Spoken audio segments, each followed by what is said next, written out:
Voilà.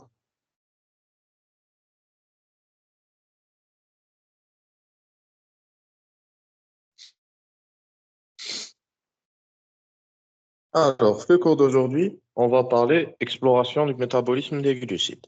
Alors, qui dit glucides dit tout ce qui est sucré, d'accord?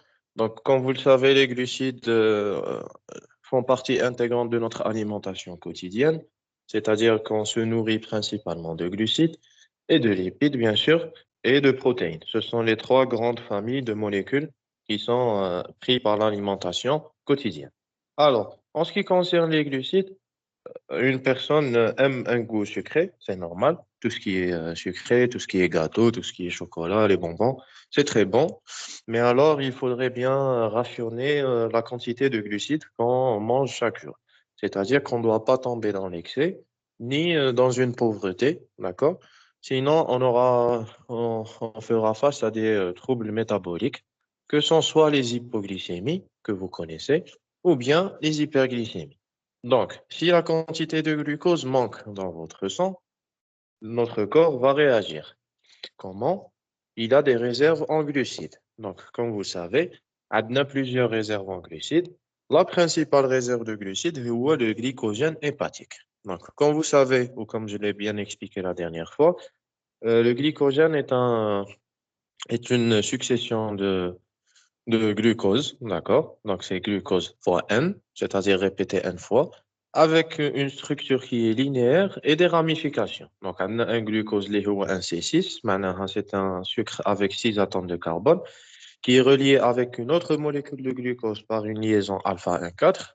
Et nous avons aussi des ramifications. Chaque 3, 4 liaisons alpha 1,4, on a une ramification qui se fait par alpha 1,6. Ça va constituer ce qu'on appelle la structure du glycogène. Alors, ce glycogène va être stocké dans le foie, d'accord? Et aussi dans les muscles. Mais il y a une différence qui est notable entre les deux entités. Il y a que le glycogène hépatique, il sert à la distribution dans la circulation sanguine. C'est-à-dire, si vous voulez, c'est un stock qui est à usage public. Ça veut dire que n'importe quelle cellule de l'organisme qui a besoin de glucose va faire, si vous voulez, la commande auprès du foie pour lui dire, nous avons besoin de glucose, libérez-nous un petit peu de glycogène. D'accord? Donc, c'est un stock qui est à usage public. Par contre, le glycogène qui est stocké au niveau des muscles, c'est un stock à usage privé. C'est-à-dire que c'est à son propre usage. C'est uniquement pour les muscles. Donc, il va stocker le glycogène et on l'appelle un glycogène musculaire et non pas un glycogène hépatique. Donc, avec, c'est à son usage privé, c'est-à-dire qu'il ne va pas partager le glycogène avec les autres cellules. Même si elles sont en manque, le glycogène musculaire sera toujours gardé uniquement pour l'usage musculaire. Maintenant, en cas d'activité physique, un exercice physique qui est intense ou la continue, donc avec le muscle, il va utiliser son propre glycogène. D'accord? Alors, le glucose, la tête d'affiche, c'est les glucides. Donc, le glucose, il fait partie des sucres simples. Ce sont des sucres qui ont 6 atomes de carbone. Bon, les ont 6 atomes de carbone, ils ont des exoses.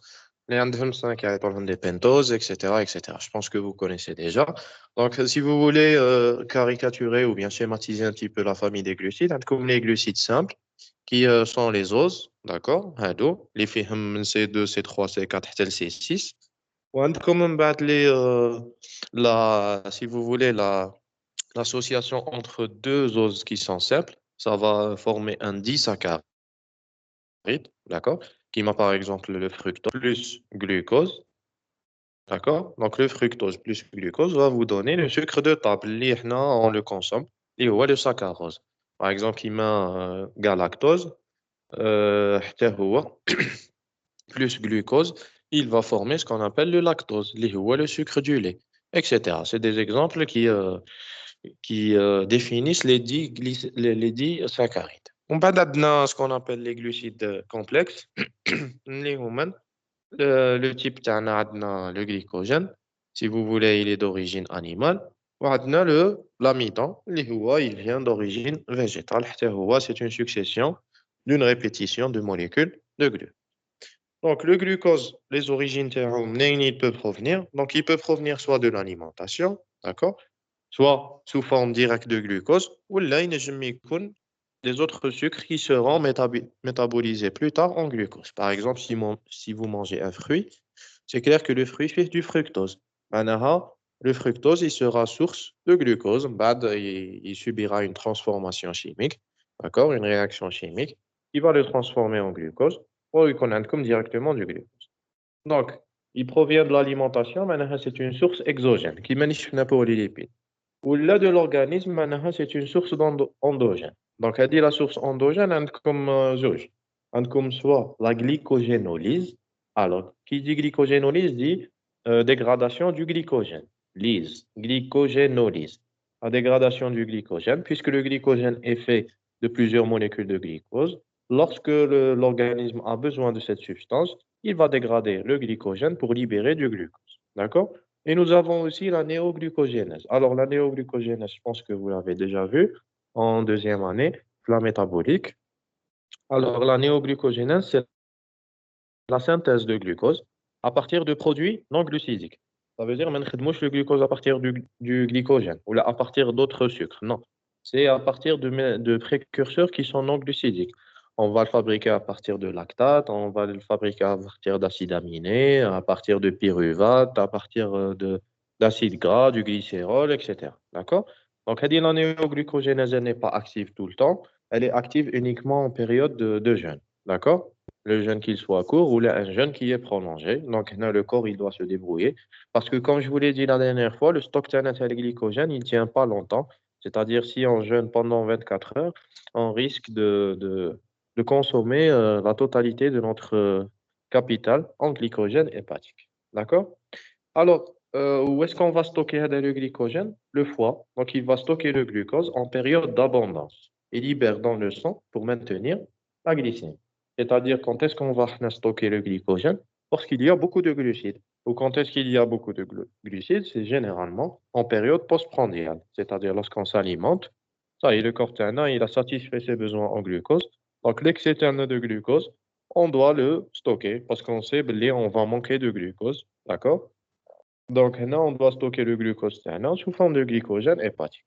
Donc, synthétiser le glycogène pour stocker le glucose. On peut aussi synthétiser le glucose, comme j'ai dit, à travers la néoglucogénèse.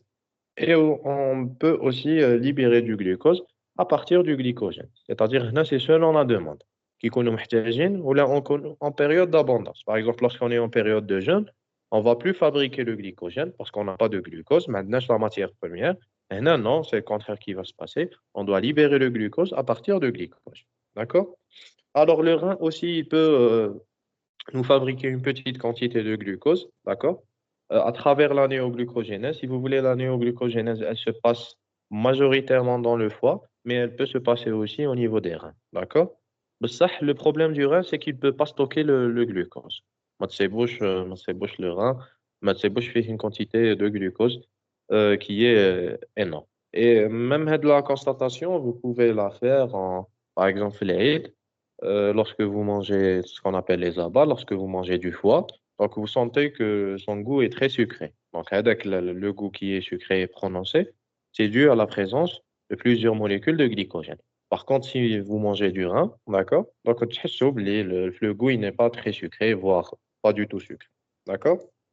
Très bien. Alors, comme j'ai dit, le muscle, il peut stocker le glycogène, ça, il ne peut pas le libérer dans la circulation. Comme j'ai dit, avec le glycogène, il gifle les muscles, il est uniquement à usage privé. Maintenant, juste pour le muscle.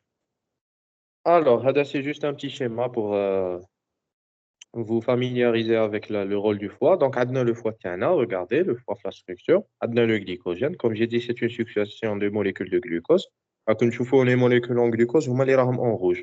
Donc, on a la structure linéaire, les rames linéaires. Donc, c'est une structure où là, c'est des liaisons qui sont alpha 1,4, glucose ma glucose. Ou les fait, comme tu fais une ramification vers le haut ou vers le bas, c'est une liaison alpha 1,6. Donc, structure, c'est glycogène tiana. Au niveau du foie, il y a la glycogénolyse. La glycogénolyse, elle va nous permettre la sortie de molécules de glucose, comme vous le voyez. Mais ça, ils sont toujours sous dépendance hormonale. Donc, on va voir. Par exemple, là, c'est le glucagon. Alors, le glucagon, c'est une hormone hyperglycémiante. L'insuline est une hormone hypoglycémiante. Maintenant, le glucagon, son rôle, c'est qu'il va essayer de faire augmenter la concentration, le glucose dans le sang. Comment il fait ça? Par exemple, le foie. Donc, il va lui dire, nous avons besoin de glucose, libère-nous le glucose. Donc, une fois il reçoit le signal à partir du glucagon, il sait que le corps manque de glucose, donc il doit libérer un petit peu de glucose à partir de glucose. D'accord? Très bien. Euh, Regardez, par exemple, les muscles ou la régulation de la glycémie. Donc, on a au niveau des muscles, comme j'ai dit, nous avons une glycogénogénèse, c'est-à-dire il stocke un petit peu de glycogène, d'accord?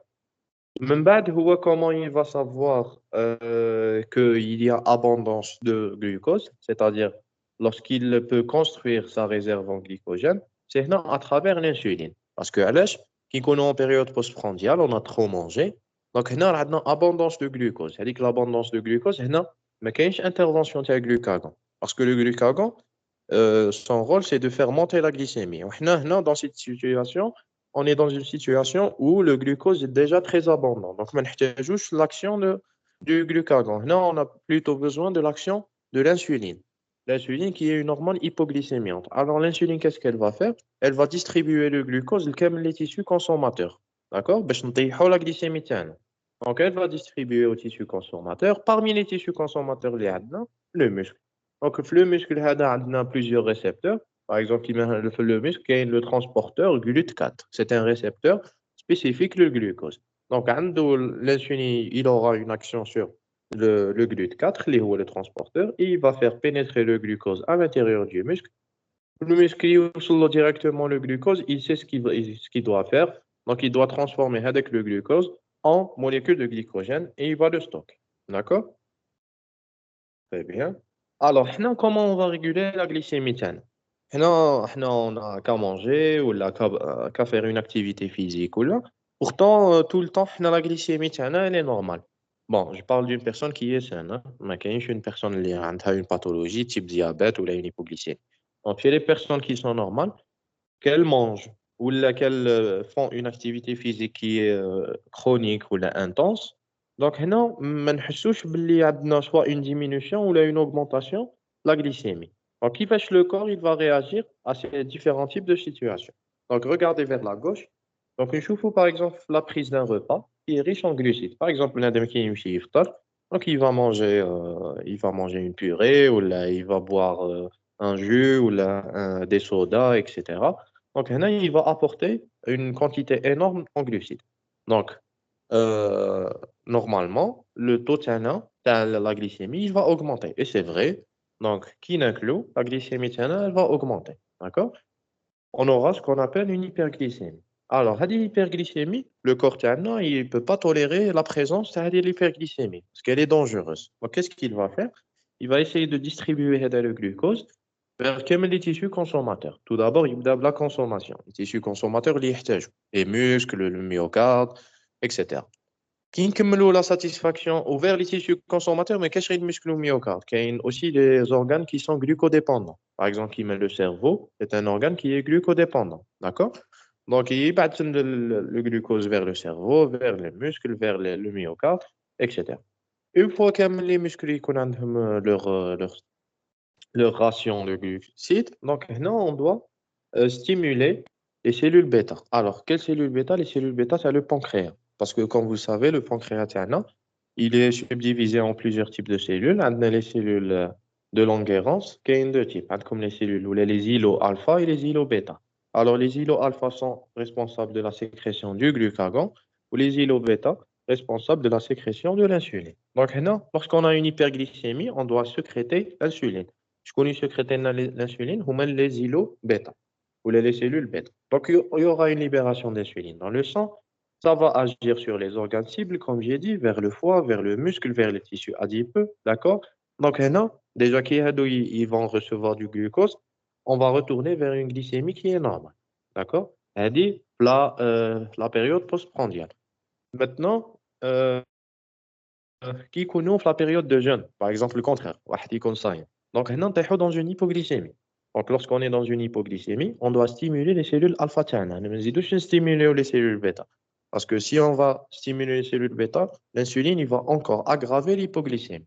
Donc, on stimule les cellules alpha, on aura libération du glucagon dans le sang, ou le glucose, le foie, il va lui dire de libérer le glucose à partir de glycogène. D'accord? ويمشي عند le muscle حتى هو, donc il va lui dire non, tu arrêtes ton activité physique, il a une activité, essaye de maximiser ton capital en glycogène. D'accord? Et on peut aussi même avoir une libération des tissus adipeux. D'accord? Non, j'ai déjà noté la dernière fois, j'ai dit que l'excès de glucides, par exemple le schéma qui est à gauche, c'est-à-dire après l'alimentation, nous avons comme une prise alimentaire en glucides plus que ce qu'il en faut. Donc, comme les muscles ils ont eu leur ration en glucides, ça regarde comme un excès. Alors, avec l'excès, non, on doit essayer de le stocker le foie. صح, le foie حتى هو عنده un seuil maximum de stockage, mais il n'y a jamais. Alors, lorsque ce seuil est dépassé, il me directement le tissu adipeux où l'excès de glucides il va être stocké en triglycérides. Ou le contraire, qui a une hypoglycémie, ou le foie تاعنا يكون صاي يمد لنا كامل الجليكوجين, on peut repuiser l'énergie تاعنا من les triglycérides. D'accord? Est-ce que c'est clair pour l'instant?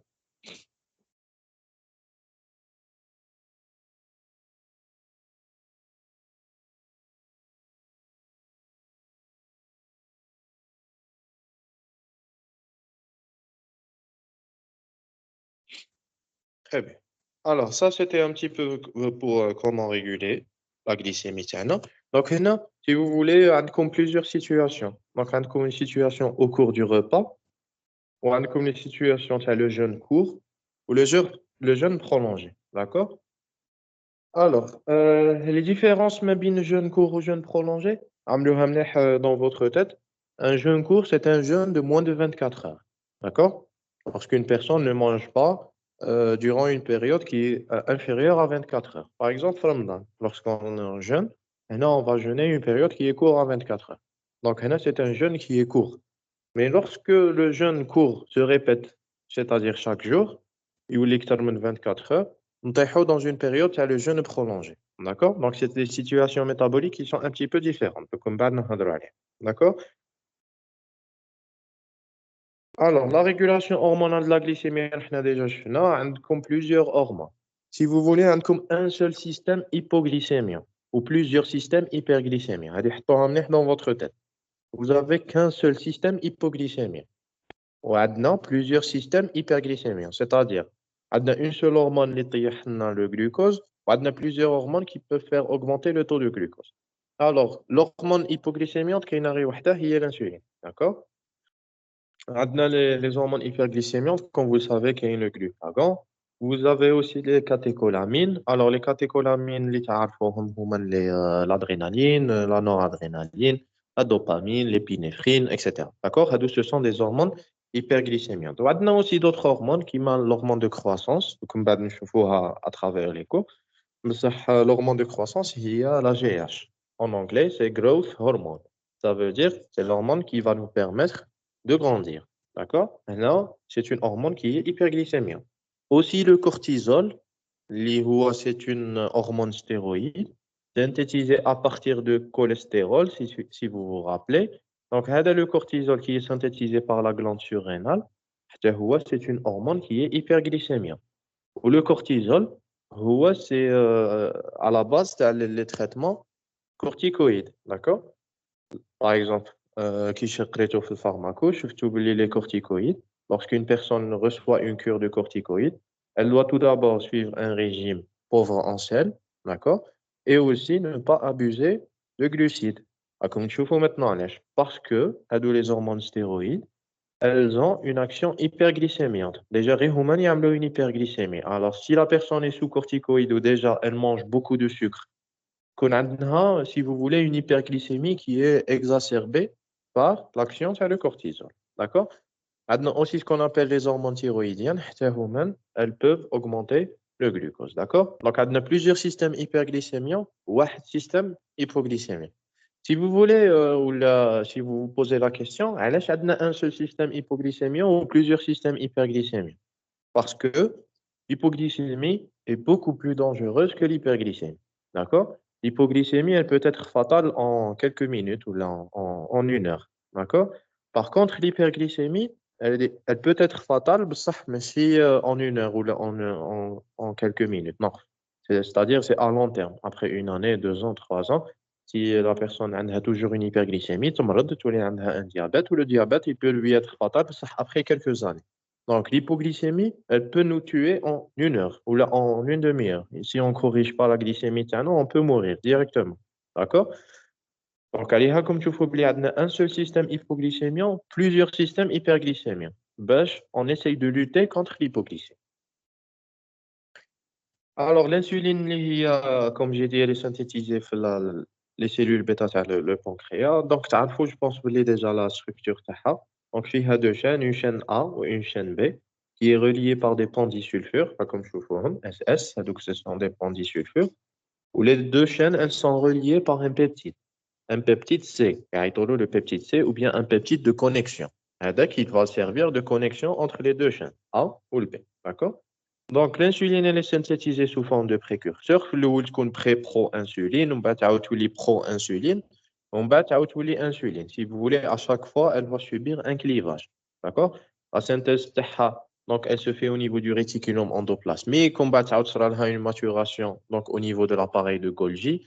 On va l'insuline, elle est prête dans des vésicules. Donc, l'insuline, une fois le corps il met le signal qu'il y a une hyperglycémie, il y aura la libération des vésicules qui contiennent l'insuline au niveau du sang. C'est-à-dire, mais si la glycémie elle augmente, l'insuline, on commence à la synthétiser. Non, on a déjà un stock d'insuline qui est déjà prêt et qui est prêt à agir, sauf qu'il attend le signal. Le signal, c'est l'augmentation de glucose dans le sang ou à l'hyperglycémie. D'accord?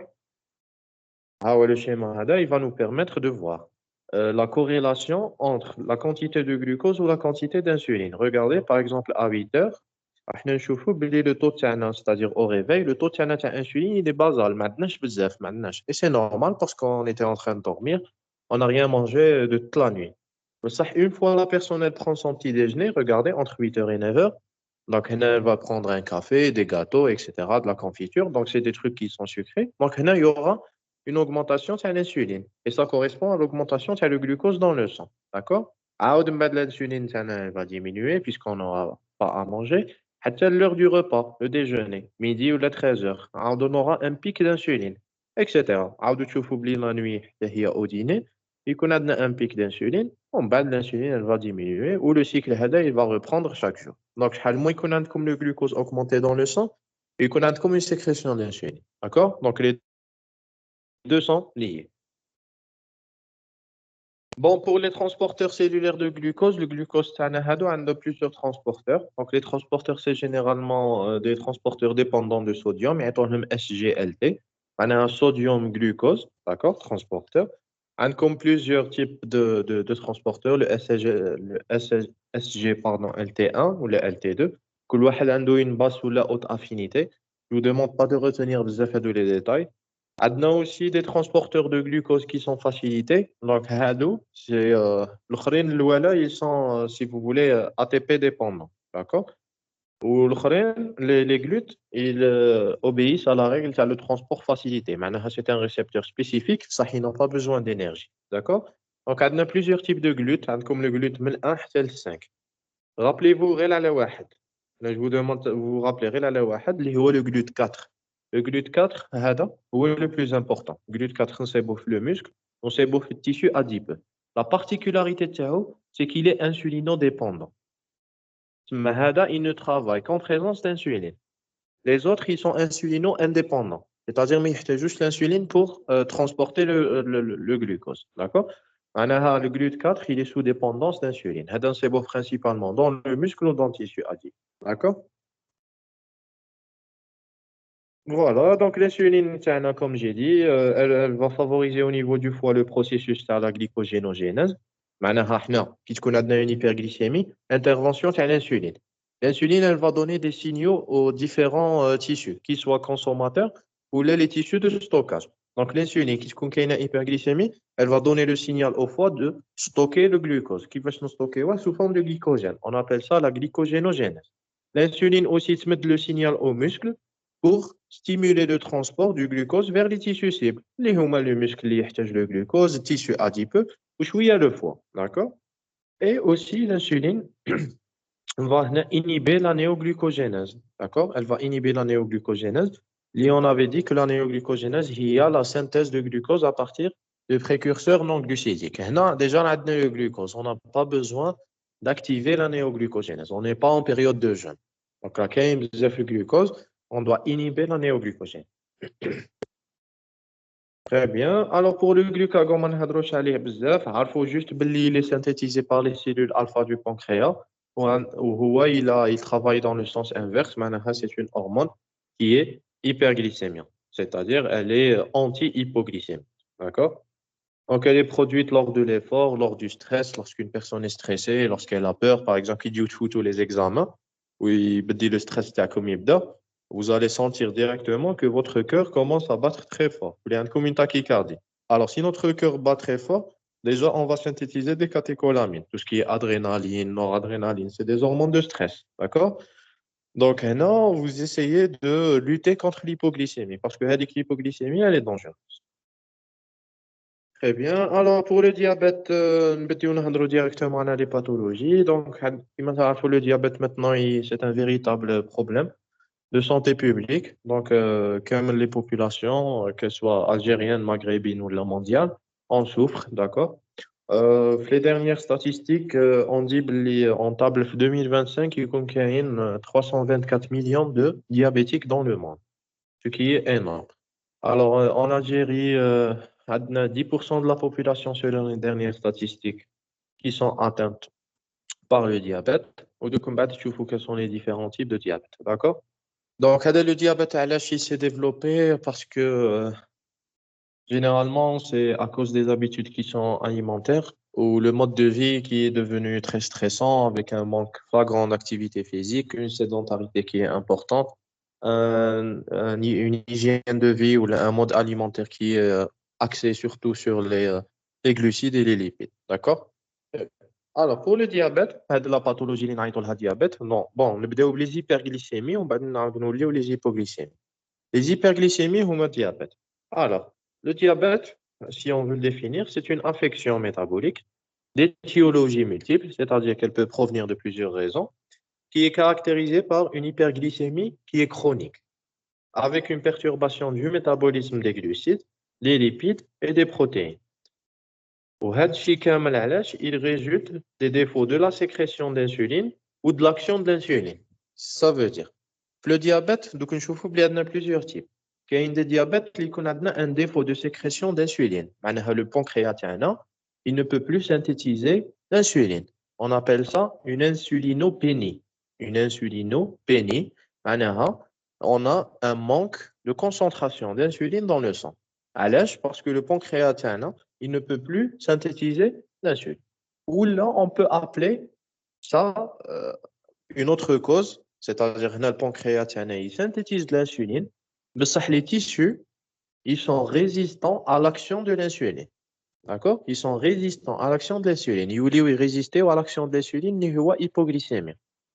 Donc, non, c'est deux notions qui sont différentes. Comme une insulinopénie ou là une insulinorésistance. Et qui va définir deux types différents de diabète. L'insulinopénie, généralement, c'est le diabète de type 1. Ou l'insulinorésistance, c'est majoritairement dans le diabète de type 2. D'accord? Ouais.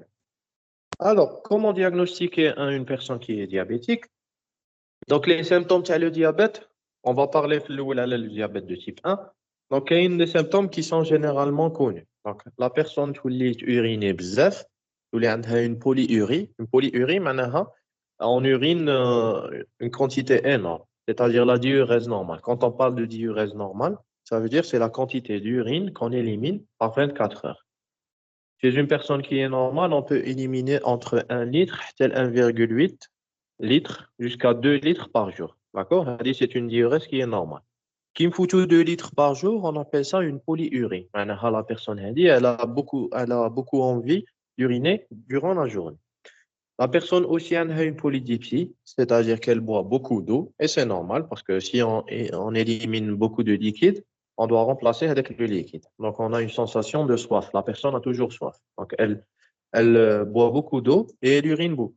Et aussi qu'on a un amaigrissement, d'accord?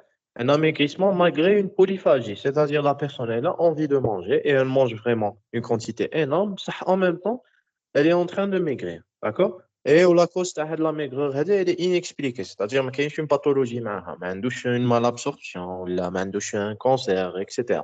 Donc, هنا يولي عنده la personne يولي عنده un amaigrissement, d'accord? Bon, la somnolence forte comme هذا, c'est généralement qui connaît des stades qui sont avancés. Ça, généralement, lorsqu'une personne vient nous dire بلي عندها une symptomatologie تاع type polyurie, polydipsie, polyphagie plus amincissement, directement traitement le diabète. D'accord? Alors, comment on pose le critère biologique تاعنا تاع diabète, le critère diagnostique? C'est une glycémie qui est à jeun supérieure à 1,26 grammes par litre, à recontrôler deux fois. C'est-à-dire, vous allez respecter une durée de jeûne. Si vous vous rappelez, chez les lipides, on avait dit que la période de jeûne, elle était estimée à 12 heures. Pour la glycémie, c'est un petit peu moins. On doit faire ou la observer un jeûne de 8 heures. C'est-à-dire, si vous faites un prélèvement à 8 heures du matin, donc vous pouvez vous arrêter de manger les glucides à partir de minuit. D'accord? Donc, 8 heures de jeûne et on va mesurer la glycémie tiana dans le sang. Qui c'est pour la glycémie tiana supérieure à 1,26? Alors, on ne va pas dire directement que le patient est diabétique. On doit recontrôler une deuxième glycémie un autre jour. De la glycémie tiana. Si on retrouve toujours après 8 heures de jeûne une glycémie supérieure à 1,26, ça y est. Maintenant, on peut dire que la personne, elle est déclarée diabétique. Ou là, qu'est-ce qu'on peut faire aussi? On peut faire une glycémie, بصح ماشي à jeun. Une glycémie à n'importe quel moment de la journée. حب الصباح ولا العشية، ماشي صباح، ماشي à jeun. C'est-à-dire qu'après que la personne ait mangé, d'accord? À n'importe quel moment de la journée, il a une glycémie supérieure à 2 grammes par litre. Maintenant, on peut directement dire que le patient est diabétique. D'accord? Donc, les critères diagnostiques, عندنا زوج. Soit la glycémie à jeun ou là une glycémie à n'importe quel moment de la journée. Il est qu'à n'importe quel moment de la journée, elle est supérieure à 2 grammes. Directement, on déclare le patient qu'il est diabétique. Si la glycémie à jeun est supérieure à 1,26, on doit la recontrôler une deuxième fois. Ça donne toujours 1,26. Maintenant, on va déclarer aussi le patient qu'il est diabétique. On peut faire aussi ce qu'on appelle la HGPO. Alors, la HGPO, c'est une épreuve d'hyperglycémie provoquée par voie orale. D'accord? Et là, donc, nous voir من بعد. Généralement, la glycémie normale, elle varie entre 0,7 et 1,10 grammes par litre. D'accord? Écoutez bien. Entre 0,7 à 1,10. C'est la glycémie qui est normale. 0,7, on va dire que le patient est en hypoglycémie. Généralement, l'hypoglycémie, on dit que le patient est en hypoglycémie lorsque la concentration du glucose est inférieure à 0,5. 0,5, c'est une hypoglycémie. Plus que 1,10, c'est une hyperglycémie. Ah, si le patient a une glycémie supérieure à 1,26, ou recontrôler sur deux fois, toujours supérieur à 1,26, ça, il n'y a pas de problème. Et si le patient a comme IG, la glycémie est supérieure à 1,26. بصح تكون entre 1,10 ou 1,26. C'est-à-dire qu'on fait avec l'intervalle qui n'est pas normal. Donc là, c'est une hyperglycémie. بصح هنا, on ne peut pas dire que le patient est diabétique. علاش? Parce que la glycémie elle est entre 1,10 et 1,26. D'accord? Même si vous la recontrôlez par exemple une deuxième fois, c'est pour une glycémie 1,15 ou c'est pour 1,20. Le patient, on ne peut pas dire qu'il est diabétique. D'accord? On peut dire par contre il est en état de prédiabète. D'accord? Il est en état de prédiabète. S'il ne corrige pas son mode alimentaire, ou s'il ne corrige pas sa sédentarité, ou s'il a un surpoids, il a une obésité, il a d'autres facteurs de risque cardiovasculaires et tout. Donc, si on ne corrige pas ces facteurs de risque, il va sûrement devenir diabétique. D'accord? Alors, pour être la tranche entre 1,10 ou 1,26, qui est une glycémie, on va dire, qui est douteuse, donc là, on doit utiliser l'épreuve d'hyperglycémie provoquée par voie orale. Alors, c'est une épreuve qui est très simple. Elle consiste en quoi? Donc, j'ai comme le patient, il vous dit j'ai besoin d'une HGPO, hyperglycémie provoquée par voie orale. Comme son nom l'indique, on va provoquer une hyperglycémie. Comment? On va lui donner 75 grammes de glucose on va la diluer dans 300 millilitres d'eau, d'accord? Un verre d'eau, نعبرو 300 millilitres d'eau, ونحطو فيها 75 grammes de glucose. Et on lui donne à boire. Alors, qu'est-ce qu'on lui fait? On lui fait tout d'abord une glycémie à jeun, قبل ما يشرب, d'accord? نعملو له une glycémie à jeun, à T0. من بعد نمدو له les 75 grammes dans 300 millilitres d'eau, et on lui dit, vous pouvez boire ça. Donc, ومن بعد نخليوه après 2 heures, d'accord? On va mesurer sa glycémie après 2 heures. On va نشوفوا selon les résultats. Donc, on va تشوفوا. Selon les résultats, il est que la glycémie تاعو, elle ne s'est pas vraiment augmentée. On va dire que le patient est normal. Ou il est que عنده des critères راهم باينين supérieurs à 2 grammes par litre. من بعد, on va déclarer que le patient est diabétique. D'accord? Donc, la GPO, ما نعملوهاش لكامل les patients. Comme j'ai dit, نعملوها pour une certaine tranche de patients اللي يكون عندهم une glycémie douteuse, c'est-à-dire entre 1,10 ou 1,26. On peut dire ni qu'il est diabétique, ni qu'il est normal. Donc, هذا راه عنده un risque de développer le diabète. هذا généralement نعملوا له une HGP. D'accord? Très bien. Alors, regardez ce qui est écrit في la plaque. Donc, عندنا les sujets normaux, comme j'ai dit, من 0,70 حتى ل 1,10. D'accord? Les sujets qui sont hyperglycémiques non diabétiques, هادو هما les plus dangereux. Donc, les عندهم une glycémie entre 1,10 ou 1,26. Ou les diabétiques, les عندهم supérieur à 1,26. صحيح؟ كنا هضرنا عليه. Très bien. Alors, la GPO, ها هو le tableau تاعها. Donc, comme j'ai dit, les conditions, c'est 75 grammes de glucose dissous dans 300 millilitres d'eau, mais dans 100 millilitres d'eau. Parce que le canam aurait 100 millilitres d'eau, dit une eau qui est très sucrée, et généralement, les patients, quand ils mettent de la quantité, oui, même le sucre, il connaît un damadèche complètement. Donc, ils risquent de vomir quand même la quantité qu'ils ont ingérée. D'accord? Donc, chez la femme enceinte, on peut aller jusqu'à 100 grammes. D'accord? On peut diluer dans 300 millilitres d'eau. Et comme j'ai dit, c'est un prélèvement qui est effectué en 2 temps, à jeun, T0, ou 2 heures après la charge. Donc, regardez selon le résultat. À T0, les valeurs normales, normalement, ils connaissent 1,10 pour une personne qui est normale. Ou après 2 heures, normalement, la glycémie تاعنا نصيبوها تحت 1,40. إذا صبنا la glycémie à jeun تحت 1,10 ou la glycémie تحت 1,40 après l'ingestion de 75 grammes de glucose dans 300 millilitres, هذه la personne est normale, ما عندها والو. D'accord?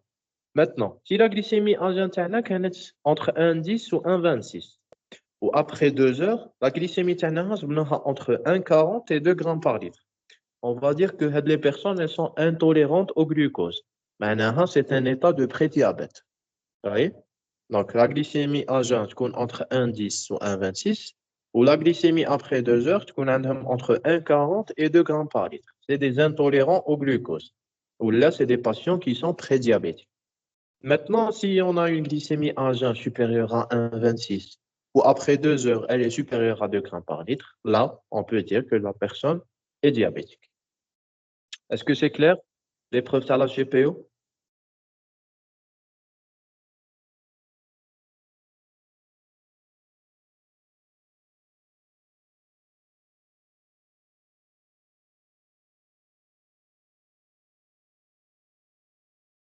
Très bien.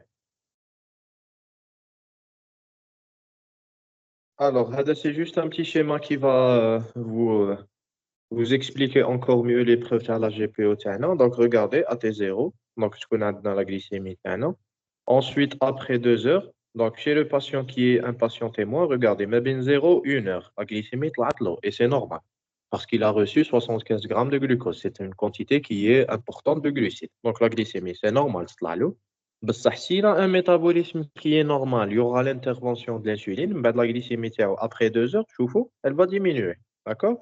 ومن بعد après 3 heures, aussi, elle va diminuer. D'accord? C'est-à-dire que le corps تاعو, il a réagi en sécrétant de l'insuline. L'insuline تاعو, elle a fait baisser la glycémie. Par contre, qui connaît maintenant un patient qui est diabétique. شوفوا déjà la glycémie تاعو à jeun, elle est augmentée. Après 1 heure, la glycémie تاعو, elle s'est encore augmentée. C'est normal. بصح شوفوا بلي l'amplitude تاع l'augmentation ماشي كيما l'amplitude d'une personne qui est normale. علاش؟ parce que هذا عنده un défaut d'insuline. عنده soit un défaut de sécrétion comme اللي شفنا insulinopénie ou là عنده une résistance à l'action de l'insuline, c'est-à-dire que l'insuline تاعو, elle peut plus faire baisser la glycémie. Et si la glycémie elle ne baisse pas, doit toujours augmenter. Comme tu vois la différence entre un patient diabétique ou un patient témoin, il est normal. Donc, un qui souffre d'une hyperglycémie qui est chronique, c'est la définition, ça veut dire. Très bien. Alors, la classification, tu as les différents types de diabète. Donc, c'est une classification qui est ancienne, ça elle tient toujours la route, d'accord? Dernièrement, ils ont dit ça vaut une nouvelle classification et tout, mais ça reste encore à prouver. Donc, on va نهضر عليها شوية. Donc, on le diabète de type 1, c'est 2 à 5% de diabète, d'accord? On a le diabète de type 2, les هو majoritaire, c'est 85 à 95% des diabètes, d'accord? Alors, le diabète de type 1, c'est généralement une maladie auto-immune.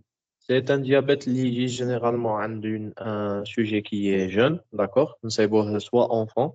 Des fois, le diabète juvénile, il à partir de 5 ans, 6 ans. L'enfant, il devient diabétique. Ou là, une personne qui a 20 ans, 30 ans, non, c'est un diabète de type 1. Le diabète de type 2, il se caractérise par un âge qui est beaucoup plus avancé, c'est-à-dire à partir de 40 ans, 50 ans, le diabète type 1, d'accord? N'est plus une maladie auto-immune, d'accord? Et il est très souvent ou là largement associé à une obésité, ou là à un surpoids, ou là un mode alimentaire qui est riche en graisse et en glucides, d'accord? Ok, il y a d'autres types de diabète, mais qui sont moins fréquents, hein, comme le diabète néonatal, le diabète d'origine mitochondriale, le diabète maudit. Hein, comme aussi un diabète à ne pas ignorer, le diabète gestationnel, un diabète qui est découvert pour la première fois chez une femme enceinte. D'accord? C'est-à-dire que la femme, une fois qu'elle est enceinte, on diagnostique qu'elle a un diabète. On appelle ça un diabète gestationnel. D'accord? Alors, deux principaux types de diabète, vous allez les retenir, hein, comme le diabète de type 1, qui est une maladie auto-immune spécifique des cellules bêta.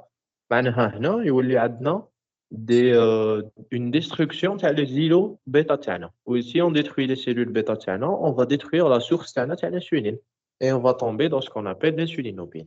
Donc, هنا, c'est une carence absolue de l'insulinosécrétion. ما كانش insuline. C'est une carence absolue. D'accord? Aussi, نجم تكون عندنا une sensibilité à l'insuline qui est énorme. D'accord? هادو le diabète de type 1, d'accord? Ce sont généralement les patients qui يحتاجوا des injections d'insuline, c'est-à-dire une supplémentation en insuline. هما اللي تشوفوهم les patients qui يضربوا l'insuline chaque jour, d'accord? Maintenant, ils nécessitent de l'insuline. ما عندهم une insulinopénie, donc une carence absolue, حنا نمدوا لهم une supplémentation d'insuline. D'accord? Le diabète de type 2, là, c'est une physiopathologie qui est complexe. هنا تولي عندنا une anomalie de l'insulinosécrétion, mais qui une carence. D'accord? Ou surtout qu'il y a une insulinorésistance. Alors, comment je vous explique simplement l'insulinorésistance? Si vous voulez, si un patient est obèse, s'il est en surpoids, s'il ne pratique aucune activité physique, il est toujours sédentaire. S'il a une alimentation qui est riche en glucides, il يشرب les jus, il يشرب les limonades, les sodas, il mange que des frites, des fritures, des sandwichs, des sauces, de la mayonnaise et tout. Comme vous savez, toutes les sauces, elles sont très sucrées et elles sont très grasses. Donc, هذا le mode d'alimentation تاعو, si vous voulez, دايما في le sang تاعو عنده une hyperglycémie. Donc, l'hyperglycémie تاعو تولي له chronique à force يولي دايما البنكرياس تاعو يسكريتي d'énormes quantités d'insuline باش يهبط له la glycémie.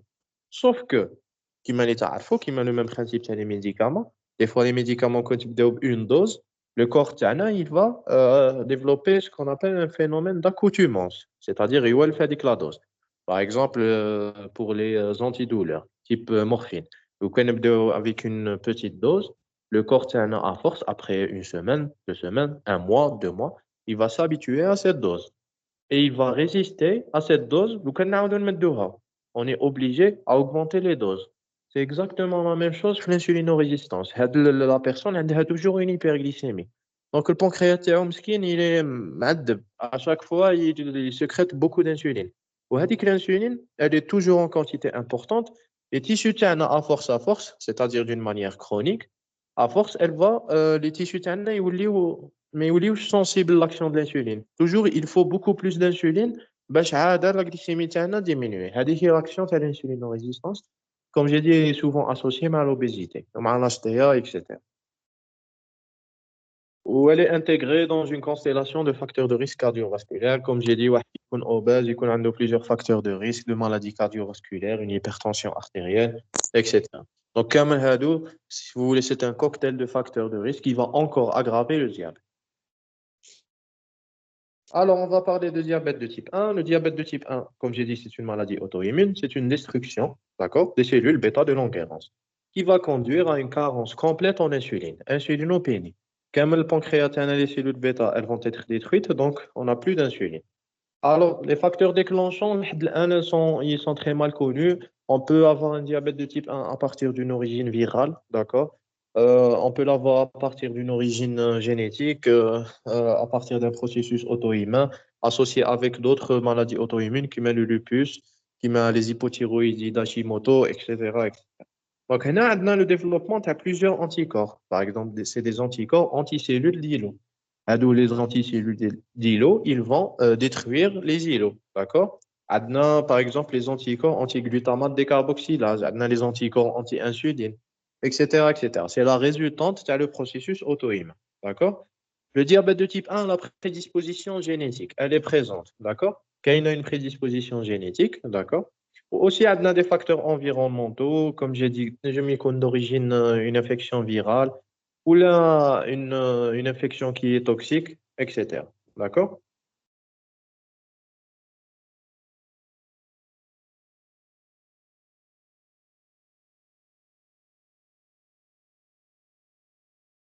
Diabétique. Donc, en quelques semaines, le patient est diabétique. Comme le syndrome cardinal est déjà donné, la polyurie, la polydipsie, l'amaigrissement, la polyphagie, d'accord? On a aussi une fente musculaire. Donc, la personne a une fente musculaire. Tu oublies les muscles de d'accord? Une hépatomégalie qui est très rare.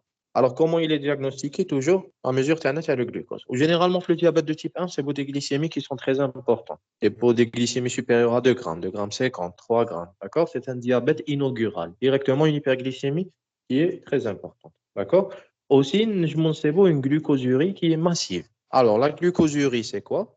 La glycémie, c'est quoi? La glycémie, qui se met le suffixe émi, il faut blesser dans le sang. Qui se met le suffixe uri, maintenant, c'est dans les urines. Quand on parle de glucosurie, ça veut dire qu'il y a présence de glucose dans les urines. Les urines normales, mais qu'il y a une glucose. D'accord?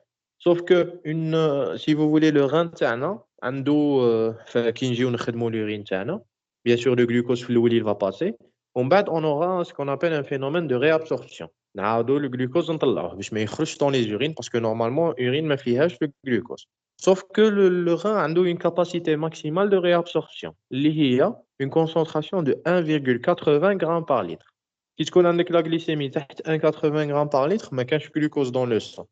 Quitte fout le seuil à 1,80, ça y est, le rein là, il est débordé, il ne peut plus réabsorber et il y aura l'apparition les urines, le glucose, pardon, dans les urines. D'accord?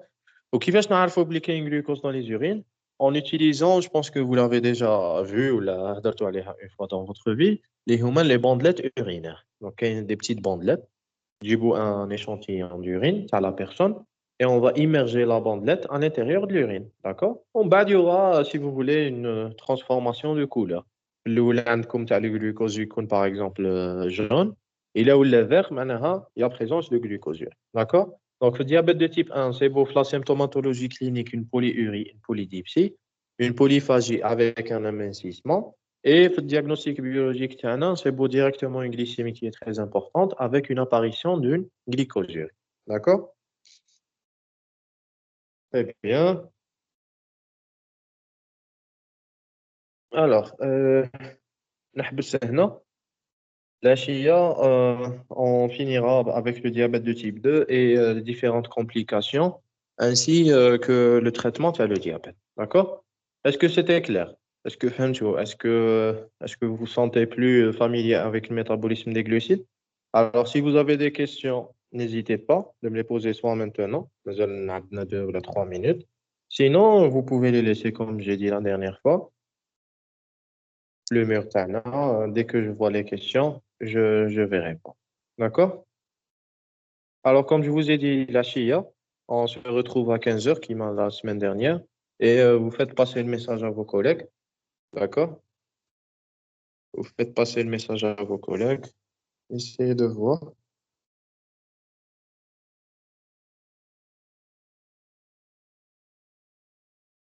Alors, le nombre des participants, comme tu vois, il est toujours très bas, uniquement 34 participants. Donc, comme j'ai dit, s'il y a pas une amélioration sur le nombre des participants, il y aura plus d'enregistrement des cours. D'accord? Alors, si on peut récapituler, moi, اللي شفنا comment on régule la glycémie تاعنا. La glycémie تاعنا, comment qu'elle est régulée. On a plusieurs systèmes. On a un système hyperglycémiant et un système, pardon, plusieurs systèmes hyperglycémiants, un seul système hypoglycémiant. Le seul système hypoglycémiant il existe, c'est l'insuline.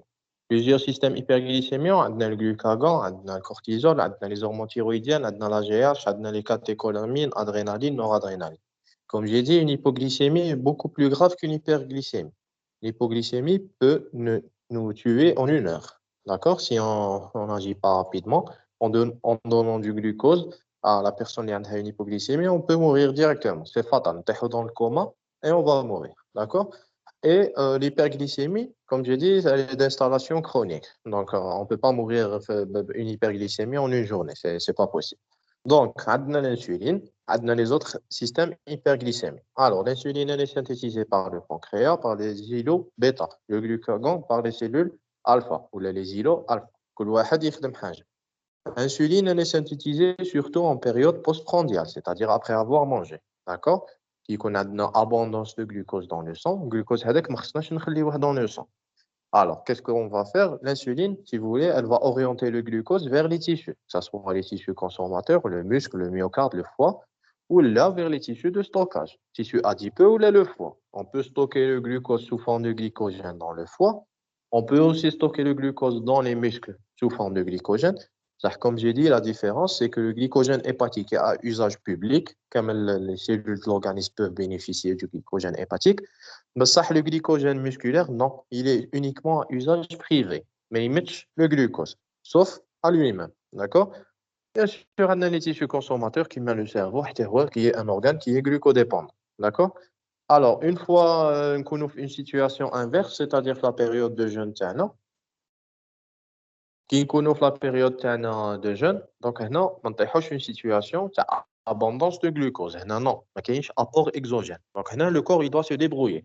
كيفاش il se débrouille? عنده plusieurs astuces. La première astuce اللي هو الglycogène اللي كان déjà stocké dans le foie. Le glycogène هذاك il va faire ce qu'on appelle une glycogénolyse.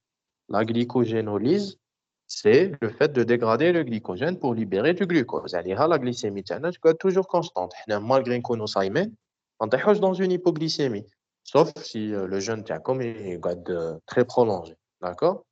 Euh, le jeûne تاعنا, si vous mesurez la glycémie تاعنا, elle est toujours normale. Or, c'est pas normal parce que normalement, qui me cache un apport exogène, la glycémie, normalement, doit diminuer. Mais sauf que l'organisme a plusieurs astuces. Comme j'ai dit, l'énergie à partir du glycogène. L'énergie aussi à partir de la néoglucogénèse, c'est-à-dire il va synthétiser le glucose à partir de précurseurs non glucidiques, les acides gras, le glycérol, le lactate, le pyruvate, les acides aminés, etc. هذه تنجموا تعملوها en relation avec les régimes amincissants. C'est-à-dire, lorsque vous faites, si vous avez un surpoids, par exemple, vous avez des kilos en trop, 2 ou 3 kilos en trop, vous essayez de faire un petit régime alimentaire en vue de les perdre. Comment vous allez faire? Vous allez, par exemple, diminuer la ration de les glucides. Mettez les glucides. Ah, non, l'organisme, il va réagir. Il va savoir que vous essayez de diminuer l'apport exogène. Donc, qu'est-ce qu'il va faire? Tout d'abord, il va يمشي الأول عند le foie. Parce que مرتبين هكذا, le foie هو الأول. Il met le glycogène تاعو. Ça, comme j'ai dit, le stock de glycogène, il est rapidement épuisable. D'accord? Donc, il doit passer à autre chose. Alors, il doit passer à la néoglucogénèse. Parmi les précurseurs de la néoglucogénèse, هو الglycérol. والglycérol منين يجي؟ يجي من hydrolyse تاع les triglycérides. اللي هو acide gras plus glycérol. Donc, si vous faites un régime qui est restrictif en glucides, vous allez perdre du gras. Qui fait que vous allez perdre du gras? Parce que la néoglucogénèse تحتاج الglycérol. والglycérol نجيبوه من الtriglycérides. Votre triglycérides هذاك كي hydrolysé من tissu adipeux, vous allez perdre du gras. D'accord? Et vous allez perdre du poids. D'accord? parce que, si vous voulez, les lipides, ils sont présents en grande quantité par rapport au glycogène. Pour une personne qui pèse à peu près 70 kg, on a environ 10 kg de tissu adipeux. La masse grasse, elle est très importante par rapport au glycogène. Si vous voulez, dans le foie, on a environ 300 à 400 grammes de glycogène. 300 à 400 grammes par rapport à 10 kg de matière grasse, il y a une énorme différence. C'est pour ça que vous voyez que les personnes qui font une grève de la faim, les meilleurs par exemple les prisonniers ou là, les réfugiés politiques qui ont un problème, ils entament une grève de la faim. Donc, vous allez voir que la personne, elle va maigrir, elle va perdre 30 à 20 kilos, d'accord? Donc, c'est la masse grasse qu'elle a perdue. Ou bien, elle va perdre même aussi une fonte musculaire, la masse, elle est protéine. Très bien. Donc, pour diagnostiquer le diabète, c'est un critère biologique. Maintenant, la mesure de la glycémie. Un jeûne de 8 heures, on chauffe la glycémie. تحت 1,26, entre 1,10 ou 1,26, non, c'est des cas qui sont douteux. تحت 1,10, c'est un patient qui est normal. أكثر من 1,26, on doit le recontrôler une deuxième fois. صبنا أكثر من 1,26, d'accord, c'est un patient qui est diabétique. صبنا entre 1,10 et 1,26, هنا, c'est un cas qui est douteux. نجمو en tranche par l'HGPE, hyperglycémie provoquée par voie orale. Qu'est-ce qu'on fait? On administre à la personne 75 grammes de glucose dilué dans 300 millilitres d'eau. Nous mettons à boire. On fait un prélèvement à jeun, T0, nous amenons un prélèvement après 2 heures. S'il y a T0, la glycémie est inférieure à 1,10 ou après 2 heures inférieure à 1,40. Patient normal. Si patient glycémie à jeun entre 1,10 ou 1,26, après 2 heures entre 1,40 et 2 grammes par litre. C'est un patient qui est intolérant au glucose, qui présente un état de prédiabète. Si le patient a une glycémie supérieure à 1,26 à jeun ou supérieure à 2 grammes après 2 heures, c'est un patient qui est directement diabétique. D'accord? Les diabètes, comme on a plusieurs types. Diabète type 1, diabète type 2. Diabète type 1, maladie auto-immune. Carence absolue en insuline. La destruction de le pancréas, les cellules bêta. Mais qu'il y a insuline. D'accord? C'est une maladie auto-immune. Comme j'ai dit, la symptomatologie est une polyurie, polydipsie, polyphagie, amincissement, avec la présence d'une glycémie qui est très augmentée. La question qui m'a été posée, c'est pas l'acétonurie. Si l'acétonurie, j'ai parlé de glucosurie, c'est-à-dire la présence de glucose dans les urines. Normalement, une personne qui est normale, mais diabétique, mais elle a le glucose dans les urines. D'accord? Donc, maintenant, on aurait comme les bandelettes urinaires qui se font. Généralement, ils ont fait pharmacie. Donc, c'est une bandelette qui a plusieurs réactifs. Qui a le glucose, qui a les protéines, qui a le sang, qui a le bilirubine, qui a les nitrites pour voir si vous avez les leucocytes, pour voir si vous avez une infection bactérienne. Vous allez immerger la bandelette à l'intérieur des urines. Et si vous voulez, sur la bandelette dans les urines. D'accord? Ou les réactifs ont une couleur. Ou la boîte تاعكم عندكم un changement de couleur. Chaque changement de couleur signifie quelque chose. معناها, si par exemple, je vais dire que le glucose, le réactif تاعو, il est vert. S'il y a présence de glucose, هذاك le réactif mais il vert, il est bleu. Ou l'intensité تاع le bleu, elle va nous donner, si vous voulez, une appréciation qualitative تاع le glucose. On va dire qu'il y a un glucose 1+, ou la 2+, ou la 3+, à l'intensité de la couleur. D'accord? Donc, je pense qu'on va s'arrêter ici. Comme j'ai dit, la chia, on se retrouve à 15 heures. Vous faites passer le message à vos collègues. C'est-à-dire l'heure, عندش vous voulez. À quelle heure?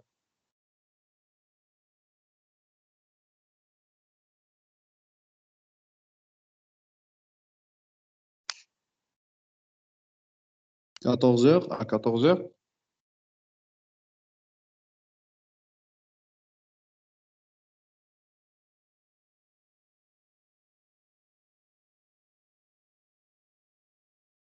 Ah, je pense pas que tout le monde soit disponible à 18 heures.